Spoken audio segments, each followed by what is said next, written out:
Is Evil Dead 2 just another remake of Evil Dead 1981?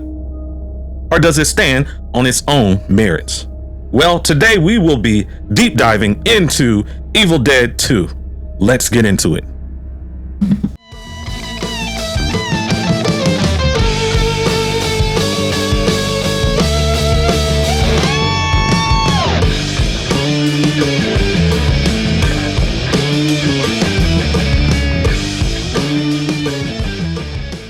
Two brothers, one obsession.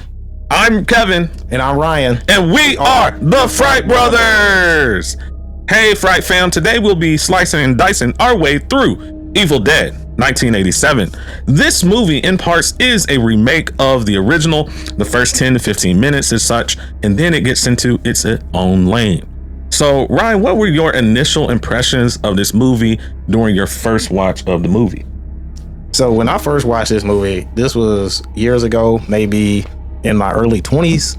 I actually kind of liked the movie, but upon a recent rewatch, this movie just does not do it for me. I'm just going to be honest. It is all over the place. So what about you? For me, I just recently watched this movie. I've heard of the Evil Dead franchise. I've watched other Evil Dead movies like the 2013 remake of Evil Dead and also the latest Evil Dead movie. This one I did not like so much as I enjoyed the newer versions of the Evil Dead. I feel like it's a lot of slapstick horror and eventually it grows old.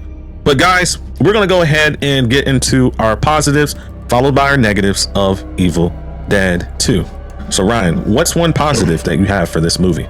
So this movie continues on with one of my positives that I had from the original Evil Dead, and that's the good camera work.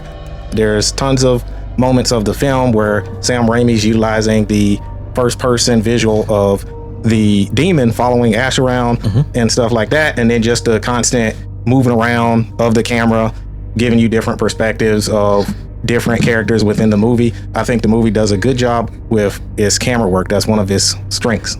I think one good job that this movie does is with the lead actor, Bruce Campbell, playing Ash. As we know, Ash was a major role in the first movie. In fact, of all the actors, he was a standout. But that's not saying a whole lot because most of the actors in the first movie weren't that great. Similar situation here in Evil Dead 2. He is the main thing on this movie that actually is worth watching. However, everything around him, from how the other actresses and actors play their part, as well as how their part is not written that well, cause you to get very bored during the movie. I liked the slapstick performance at first, and I thought that was great that he did. That was something different than the original movie, going for more comedy horror, which I really enjoyed. So I would say Campbell was one positive about this movie. Any other positives, Ryan? So I would agree, and that would be my next positive, as Bruce Campbell really carries this film. Without Bruce Campbell, this movie would be 10 times worse. He does a good job of giving you some comedic efforts throughout the film, being able to entertain you, keep you invested in the movie, wanting to know more about his backstory and what he's got going on with him and his girlfriend. He does a good job. I think he really is the main bread and butter of, if anything, the motor that runs this movie. So I think Bruce Campbell really carries this movie. So another positive for me about this movie is that it trimmed a lot of the fat that lingered around during the first movie. If you remember in the first movie, there was a lot of scenes. There were about 5 or 6 significant scenes in the movie, which the camera lingered around for a long period of time, whether it was death scenes of the individual characters or things like that. This movie streamlines it, like the 10 to 15 minutes where it basically repeats the old movie with having Bruce Campbell, his character Ash, take out his own girlfriend. This was a good job, I would say, because it streamlined that. I thought it was a little bit overdone in the first one, where they were continuously cutting back to their romantic relationship and fighting and all that kind of stuff like that. I prefer a more streamlined approach, and it carried that out throughout the movie since it was very basic storyline. So I enjoyed that part of it. Ryan, any more positives for you? No, not for me. Well, let's go ahead and get into our negatives for this movie. So Ryan, one negative. So the biggest negative that I have about this movie is this movie does not have any story at all. None whatsoever.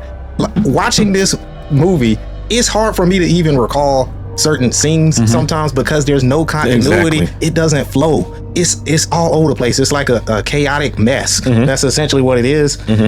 This movie did not need to be made, basically, is what I'm saying. And that's how bad it is, because the first movie already tells us all we need, or most of what we need to know about the Deadites and the Necronomicon, and then this movie just comes and it retells the same thing and then doesn't add anything new, and it tries to be funny even though it's not really that funny, and it's all over the place. So that's my biggest negative. So I do think that they had some issues there with some IPs. I think the first movie was something that he had to borrow money from or have a donor give him money in order to do the movie, and somewhere down the line I think they had some issues with IP and him having the rights to the IP, so he had to refilm a lot of stuff. But I digress. One of the most important reasons why I dislike this film is the misogynistic tendencies. If you notice during the film, you have the character Bobby Joe. Bobby Joe is the lead actress in this film. We found out later that after Ash's girlfriend dies, there seems to be another romantic interest that Ash develops during the middle and end of the film with Bobby Joe.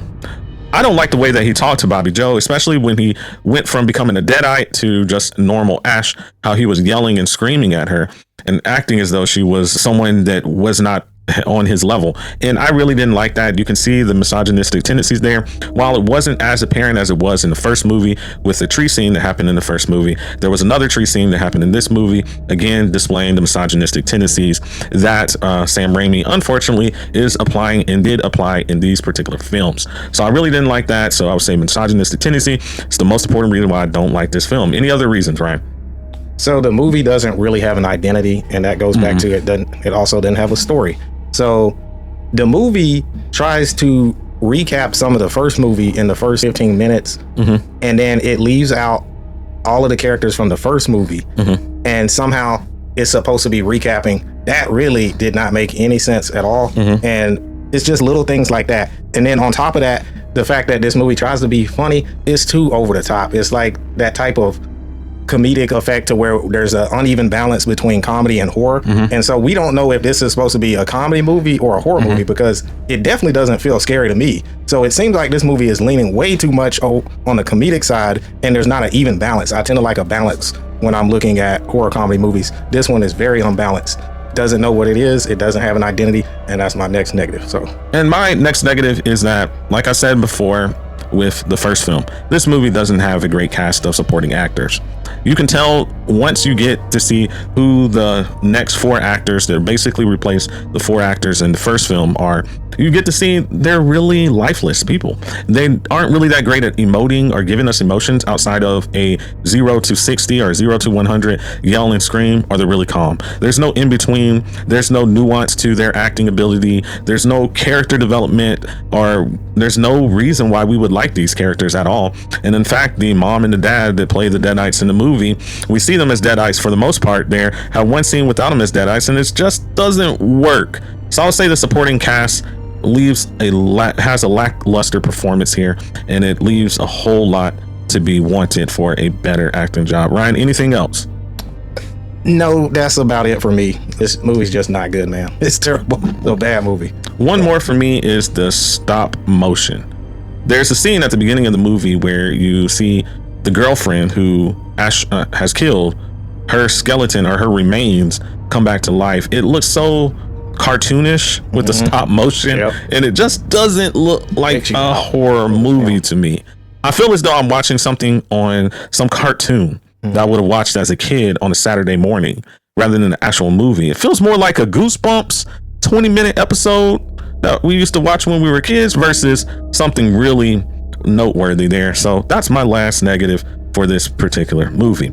Well, let's go ahead and move into our new section, and we are going to call this the hero's journey. So in the hero's journey, this section is talking about whether the characters in this film or the main character at all embodies what it means to be a masculine man or a virtuous woman. Obviously, the main character here is a man. So Ryan, how do you feel as though Ash did as far as acting with good traits of masculinity? So I feel as though from watching the whole series, because I've seen every movie, including the TV show, that Ash displays he does have positive masculine traits at times, but then there's times where he does not.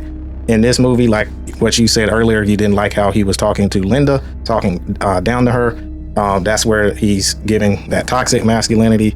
vibe. And then there's scenes also in the TV series where he does the same thing. So it's kind of, he's neutral. It's like he has times where he displays positive masculinity, and then there's times where it's very toxic. So I think it's kind of on the neutral side. So what about you? From this particular film, I see Ash, for the most part, there was some courage in the particular movie with him fighting the Dead Ice and stuff like that. That's to be expected. But overall, how he treated Bobby Joe, how he treated his own girlfriend, and just overall, I feel like there's a lot to be wanting. We can be courageous and strong and fight against evil without being misogynistic. I think those two things, being someone who's courageous and who treats women well, is something that we should aspire to. Here, unfortunately, Ash does not have all of that or display all of it. So moving on to our crown Carnage for the best horror scene in this movie. Ryan, what is that? So for me, I would have to say even though you said this scene was a little cartoonish, the Linda possession scene in the beginning. So that is right after Ash plays the audio recording of the Necronomicon being read by the archaeologist, and that summons the Kandarian demon who comes and inhabits Linda, and then Linda starts acting all crazy, playing around with her head and stuff. I thought that was one of the better, it's comedic, but it's like, it's self-aware to me, so I liked it. So I'd have to give that the crown Carnage. And Monkey Misfire for the worst horror scene in this movie. So I'd give that to Linda, or the moment when Ash is in the basement of the cabin and he takes that chainsaw, and basically Linda tries to appeal to him. She's already possessed as a deadite, her head's sitting on the table, and then we get a silhouette of him sawing up her head with the chainsaw. So that one, I would have to give it to Monkey Misfire. I didn't think that was that good of a scene, especially knowing that we only get to see a silhouette too. And then moving to our final verdict of this film, Ryan, what is your Fright Brothers ranking for this film? If you want to talk about a film that is very Damien Leone-esque, that's this film. This film has no story. And in fact, I would say it's worse than most of Damien Leone's films. Because at least there's a little bit of some, I feel like the comedy that Damien Leone puts in his films is a little bit more laughable than this. So this is going to be my first one. This film was atrocious. This was one of the worst movies I've seen that we've ever reviewed on this channel. This film was trash, I'm going to be honest. So what about you? For me, this particular film would be a whimper. This film leaves a whole lot to the imagination. The supporting cast did not do well in this film. Ash, a melodramatic actor, within Bruce Campbell's performance of him, leaves a lot to the imagination. Yes, the slapstick horror was funny at the first 10 to 15 minutes, but after the 19th or 99th time of seeing the same old acting with the same loudness and silly comedic effect, start to get a little old and wear on me. And for this reason, I give it a whimper. And so that's where I stand. So Ryan, what are we working on? So we're working on Army of Darkness. Yes. And guys, we would like to know your thoughts about The Evil Dead 2. Did you enjoy this movie? Did you see it as a requel of the first movie? Did you have positives about this movie? What were they? What were your negatives?